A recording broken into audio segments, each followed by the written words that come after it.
Hi there, this is Shinkitan. Hello! Magandang araw po sa kanilang lahat. Happy New Year to all. Na-miss po namin kayo. Yeah, it's been a long time dahil nga nagbakasyon. Yes. Ay, nakalimutan ko. Si Novi Antan po pala ako. Well, really an honor and pleasure again. Magkita-kita tayo, especially yung mga sumusunod sa Happy Wife, Happy Life. And for us, as a couple, this has been actually what we call as a ministry for us na to be able to reach out sa mga mag-asawa. Because ako, naniniwala talaga ako, no amount of success in business, in society, in profession, career, can compensate for failure in the family. It's true, it's true. Kasi yun naman po talaga yung goal, di ba? You cannot be able to really do what you have called to do if you don't build your family first. So, sobra pong importante. And Shinky and I, that is our heart to whatever has God blessed us through these 20 years. Wow, ma, 20 years na tayo this year. Parang nasashock ka. Oo, grabe. Ngayon ko lang na-realize. No, it's for me, Chinky, yung sinasabi nga kanina ni Chinky na ministry to, for us, because God has been so gracious to us in our marriage, we want to share how God transformed our marriage. Yun lang. But ito nga, yung isang major concern ng mga mag-asawa, di ba? Nung nandiligaw, may time. Oo. May time. Pero nung sila na, wala nang time na, nawawala na yung time. Paano ka manligaw noon? Sige nga, ikaw. Bakit? Curious ako. Hindi mo alam, di ba niligawan kita? Grabe ka naman, no? Siguro ikaw Hindi, before. Ay, Kasi iba naman yung atin, iba. Hindi. Siyempre naman, ano lang yan. It's for me to know and for you to find out. Kulit! Ayaw niya ikwento yun. Ang kulit. Hindi, siyempre naman, past is past na, di ba? Why should you dig into the past? Pero, kidding aside, I'm just joking my husband. Kidding aside, really, I've realized in my 45 years in my lifetime, the most expensive thing in the world is what? Time. Commodity is time. Oo.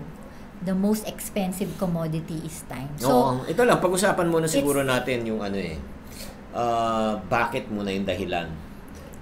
Yung reality talaga. Bakit ba nawawala yung time with one another? Oo.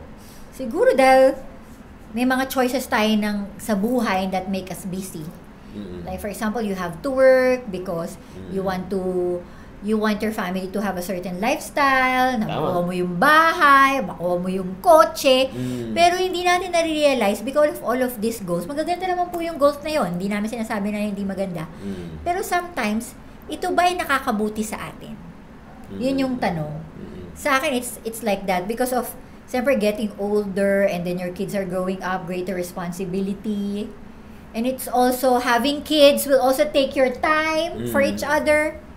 So, madami. It's not easy to maintain, ika nga. So, una, dumadami talaga yung gusto sa buhay. Yun. Oo.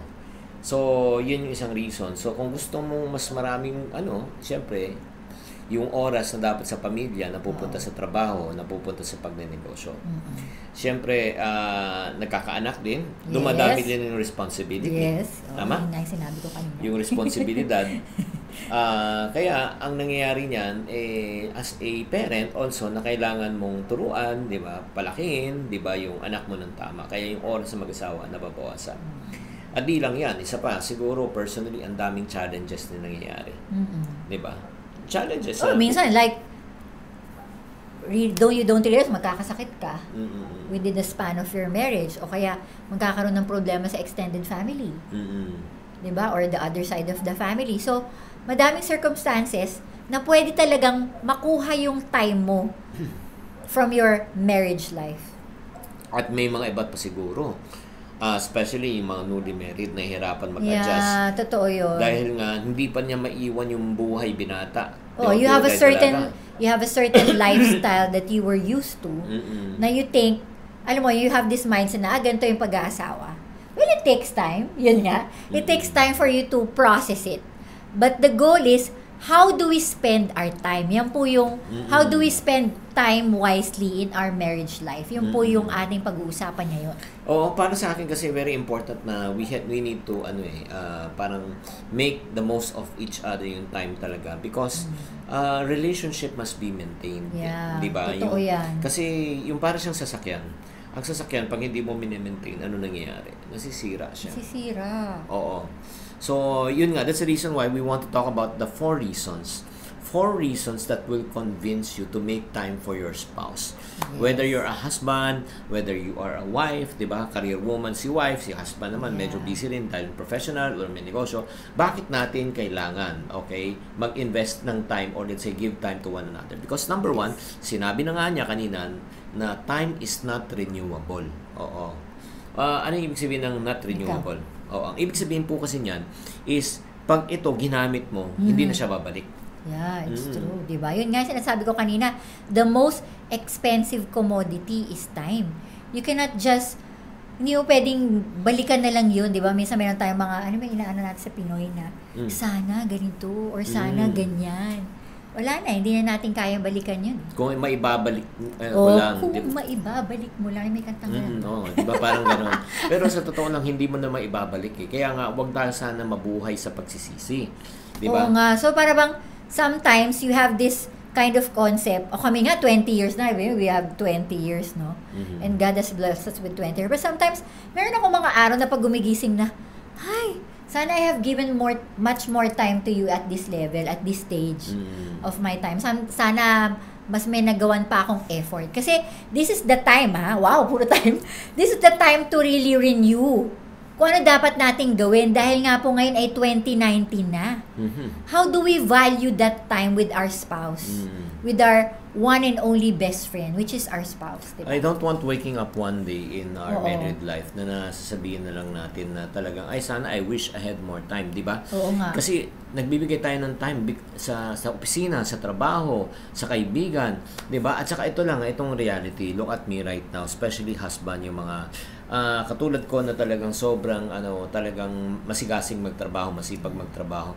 Alam mo, wala pa ako nakitang isang milyonaryo on his dying bed would ever say, I wish I'd spend more time at work, at office, or at his what business. Oo nga, totoo. Diba? Oo. Ang parating sinasabi niya, I wish I'd spend more time with my family.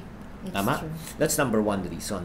Number 2 reason, the reason why na kailangan natin mag-invest, gumawa talaga ng time because time is an investment. Yes. Ako, I teach about investment di ba?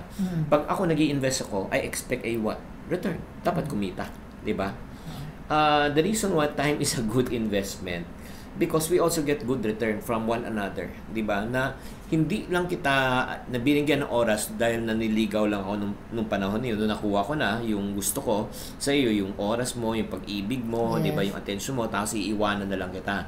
Di ba? Parang hindi siya hindi siya fair. Yeah, yung parang sinasabi ni Chinky is what do you plant in your life, in your spouse life? Like for example, yung sinasabi nga in good return investment, like if you plant time, eventually your spouse will also give you time. Kasi nag-focus ka binigyan mo siya ng importansya. Yung parang finocus mo what matters most. So it's easier for you, like for example, when you give love, you also give back love to me. Yeah, exactly. So like Affection, respect. Ganun, mutual po siya. So kaya kailangan po talaga paglaban po natin na time because time is a very good investment in the relationship. Yeah, I think it's next to God is the best investment in your lifetime is to rather than the financial, di ba? Is to really spend with people whom you really love, whom you really value. So, kaya nga ang hirap lalo na para sa ating mga kababayan na OFW, ang hirap talaga ng sitwasyon ninyo na talagang as may technology, nakapag-usap kayo, pero ang hirap talaga pagka hindi kayo magkasama physically. 'Di ba? Magkalayo kayo, 'di ba? Yung talagang hindi naman pwedeng anytime makakausap mo, mahawakan mo. So talagang ang hirap talaga ng sitwasyon. Ako I don't know how to deal with it, 'di ba? Oh, grabe lang 'yun, 'di ba? I think it's 2017 when I was 2 months away. So 2 months away, so na-realize ko, grabe, pag OFW kang hirap, 2 months pa lang to. Na, when you go home, you know that when you go home, you can talk to your spouse and be able to vent out what you feel and then just express and just, debrief yourself or whatever you feel. Sobrang importante kasi yun Kasi, di ba, when God ordained you to be husband and wife, you know that you'll be partner in everything. Sana, kung talagang physically, you are not together, that's hard to be able to maintain. Diba? It's hard to maintain. Sige, let's go to the third point, no? Yes. Para sa akin, time kasi also builds what we call as the love tank. Yes. Oo. Ano yung love tank? Paliwanag mo ano ibig sabihin ng love tank. Like for example, ako importante sa akin yung actually time. Kasi kung iba yung sa iba siguro mga spouses ang importante sa kanila sex or yung gifts or kung ano-ano pa. Ako talaga time. Ako nga kahit na there are times, so kulit ko, no? There are times kasi na kahit na si Chinky may ginagawa siya sa computer or nagso-social media siya, nagtuturo siya. Basta alam ko nandyan siya, okay na sa akin yun. Yung presence niya, and then yung time. Kaya we have this date talaga na ginawa na namin for 20 years. Every Monday, that is really non-negotiable. That even though we don't feel like doing it, we do it to maintain it. Kasi yun, that's really a big deal for me. How about yung mahalan love tank mo? Hindi, yung bago tayong love tank, Okay.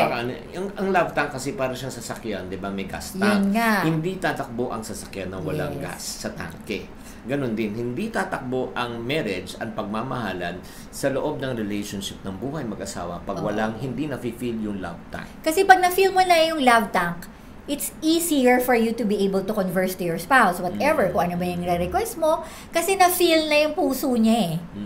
Nakuha mo yung kanyang what he or she really needs. Oh, ang sa akin ang love tank ko naman hindi time. Ang love tank ko is Ikaw words na. of affection. Yes. Oo, yung appreciation. Kahit na Yes. walang time, okay lang. Basta appreciate lang ako, pwede na. Oo. Gets ko na.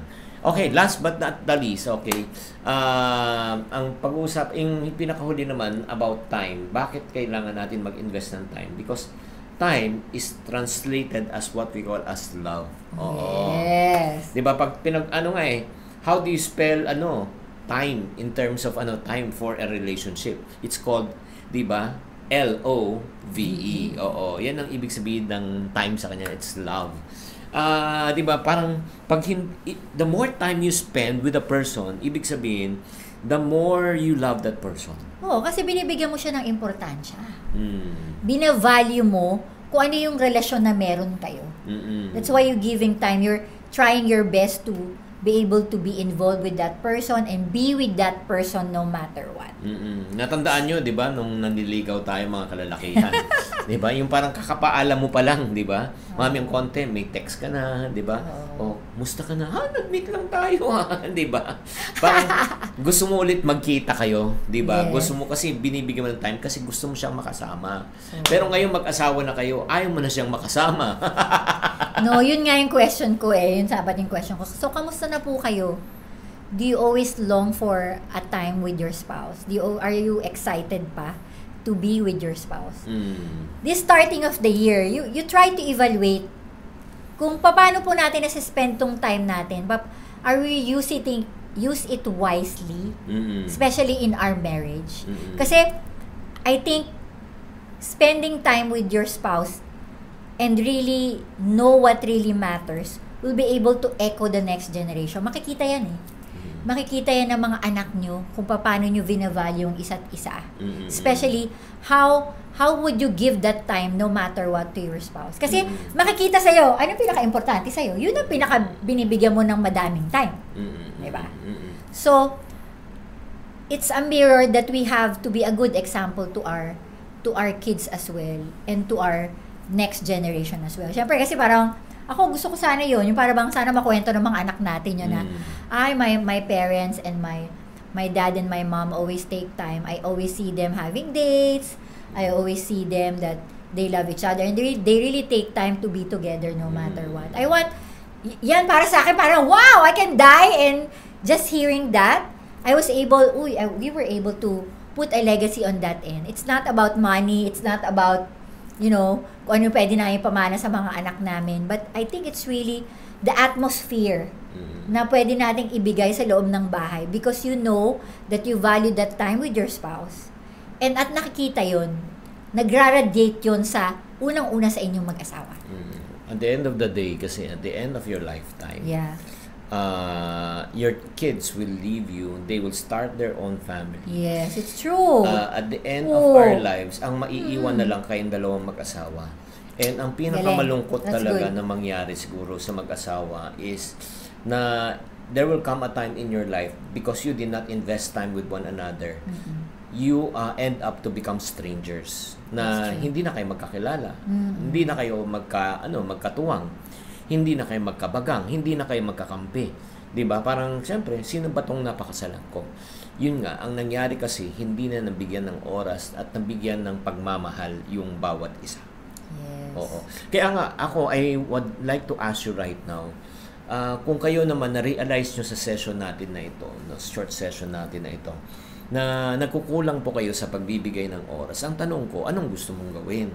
Sana naman hindi ka lang nalungkot na na-realize mo. Sana meron ka rin gawin, di ba, on your end. Yes, especially in this time of the year. It's the start of the year. It's a good time to think about it. I-reflect po natin. Mag-usap po kayo. Try to evaluate what's happening. Okay? So, ganito po. For some people, probably been following us for the longest time already. And if you are a first time who's following us sa aming journey sa Happy Wife, Happy Life, and you want to know more, paano ba talaga tong marriage na ito? Wala naman talaga nagtuturo. Good news lang, we have created this companion workbook. Okay? Oo, itong companion workbook na ito. We created this is a workbook na pwede nyong pagdaanan ng mag-asawa. Diba? Itong workbook kasi na ito, marami itong pinag-uusapan. Okay, let's talk about some of the chapters here. Sige. Yeah, we talk about here the lack of communication, lack of intimacy, lack of money, love with words. Yun nga, time well spent in chapter 7.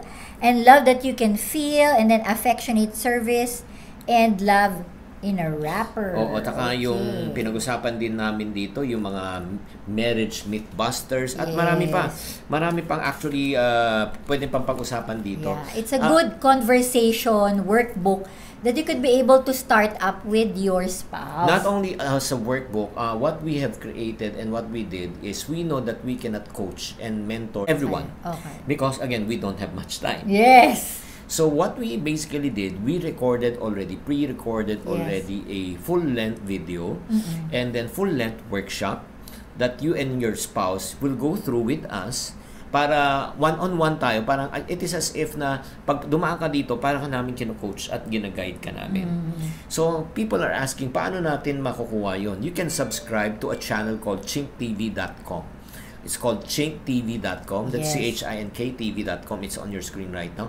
Itong ChinkTV.com na ito, pwede kayong mag-enroll doon anytime, anywhere, any place. Team abroad, team probinsya, because by demand, no? And then once you enroll, you can already view this and then go through the workbook, this companion workbook na you can download. Okay, for 1 year. For 1 year. So, anytime, anywhere, pwede mong panoorin to. Ang good news, pwede pang pa-replay at pa-replay hanggang kayong mag-asawa, matuto na kayo. And again, we made this program very, very affordable. I can still remember when we were doing this session and then we charged at least 3,500 pesos per couple for this. But we want to make it affordable. So instead of 3,000 plus, we want to make it only affordable. It's only 799. 799 to enroll on this what you call this course, no? This called Happy Wife, Happy Life course na workshop. So you enroll and then you get this workbook and download this workbook at the same time you can go to the session with us. So if you're interested, all you need to do is just type the word called Happy Wife right now on your screen. Happy Wife. Type Happy Wife and I will send you the link in order for you to register. Type Happy Wife, okay, and then I will send you a link to register. Yes. Alam nyo, napakaganda pong investment to. Ito part din po ng investment na parang syempre kami na nagsa-start kami, wala pa naman nagko-coach sa amin eh. So sometimes because of the valuable time ngayon, traffic and all, minsan hindi kayo makapunta sa mga seminar, sa mga workshop. That's why Chinka and I are doing this so that you can eventually go to your screen and just watch us. So sobrang madali po na anytime. Ang ganda nung sinabi ni Chinks na thank you for your team for doing that you can be able to repeat again and again. Grabe, no? Until ma-master. Oo, dati wala tayong mga ganyan. So, I hope that you'll be able to see that value. I mean, we are encouraging you to do so. Yes. Kasi the goal talaga is for us to, yun nga yung sinasabi namin ni Chinky a while ago, no? It's really, marriage is really an investment. Yeah. And it's really a process. Kailangan meron pong mga tao, mo yun, there are times na hindi natin alam kung anong dapat nating gawin. And we need people to speak to our lives. And I hope and pray that this material, this workshop will help you a lot to start up, especially in dun sa mga bagong kasal lang po, at kahit sa hindi na po, kahit po dun sa gusto lang i-realign ang kanilang marriage, maganda rin po itong review. Yes. Okay.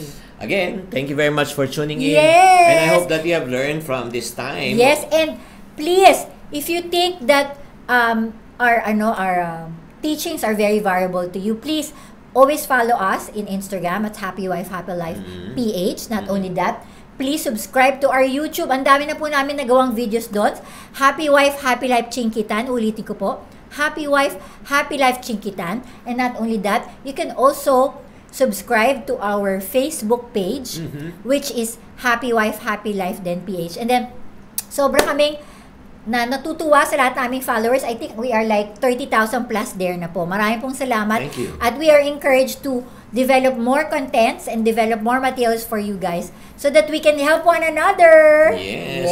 Tandaan mo, pag walang happy wife, walang happy life. Bye.